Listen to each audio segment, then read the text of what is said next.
I'm curious about a kid from Brooklyn named Jeffrey Epstein, who skipped 2 grades, graduated at 16, got into an elite math program at NYU, dropped out, and then at 21 was hired to teach physics at the most exclusive private school in Manhattan without a degree. The headmaster was Donald Barr, OSS veteran, precursor to the CIA, who wrote a novel about elites keeping humans as sex slaves, and who just happens to be the father of William Barr, the attorney general who would oversee the jail where Epstein died 45 years later. Small world.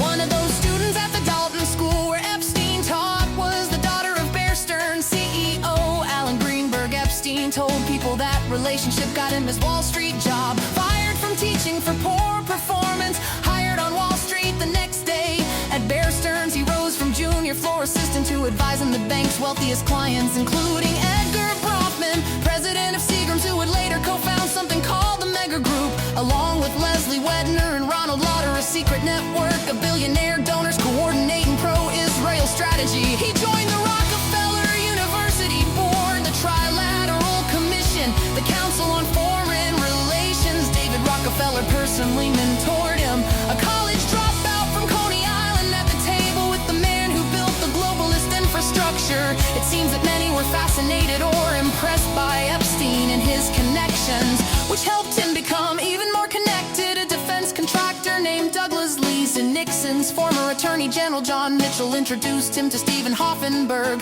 who says Lee's recruited Epstein for British intelligence, and Hoffenberg introduced him to Robert Maxwell. Robert Maxwell, media mogul who sold stolen surveillance software called Promise for the CIA and Mossad, document an intelligence asset whose daughter would move to New York and partner with Epstein. The same year he mysteriously fell off his yacht, 6 heads of Israeli intelligence at his funeral, totally normal for a book publisher. During this same period, Epstein had an Austrian passport with his photo, but a false name and a Saudi address. That's not something you pick up at the post office, that's intelligence tradecraft. One of his clients was Adnan Khashoggi, the middleman, transferring American weapons from Israel to Iran. Iran-Contra, same scandal involving the CIA, same CIA whose precursor employed Donald Barr, same era Bush was running the agency, then the country. And a CIA front airline called Southern Air Transport would later relocate its headquarters to service the brands of Les Werfner, the man who would give Epstein everything. But that's part 2. I'm just curious how a math teacher from Brooklyn ended up with a fake passport, a Rockefeller mentor, a seat at the Trilateral Commission, an intelligence recruitment chain that runs through defense contractors, and a former attorney general, and a direct connection to the man who sold spy software for the CIA and Mossad.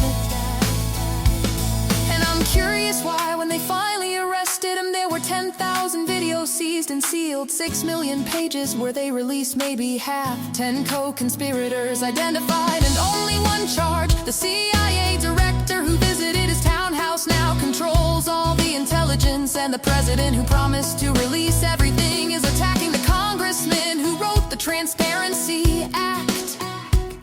I'm just curious if those files stay sealed, not to protect one man's secrets, but to protect the system that created him.